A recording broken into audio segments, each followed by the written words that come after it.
Hi friends, what's up? This is K from 360 Reader. It's time to learn how to instantly silence incoming phone calls on your Apple Watch. Apple Watch has got way more tricks up its sleeve than many people think. And one of my favorite hidden watchOS tips is the ability to instantly silence incoming phone calls on Apple Watch. That said, let me show you how it's done the quick way. First and foremost, you have to open the Settings app on your Apple Watch. Then choose Gesture.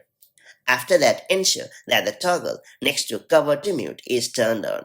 Alternatively, you can activate this feature from your paired iPhone as well. Simply navigate to the Watch app on your iPhone. After that, select Gestures. Then make sure that the switch for Cover to Mute is active. Going forward, you'll be able to quickly silence an incoming phone call by just resting your palm on the watch display for at least 3 seconds. Once a call has been muted, you'll feel a gentle tap on your wrist as confirmation. Pretty handy, isn't it? Now that you have unlocked this super handy watchOS tip, make the most of it to stop unwanted phone calls from destroying your peace, especially when you are at work or busy in doing something that you love. And that's all there is to it. If you found this video helpful, do like and share it, and I'll see you in the next video with more such handy watchOS tips and tricks. Till then, stay safe and have a good time. Bye bye.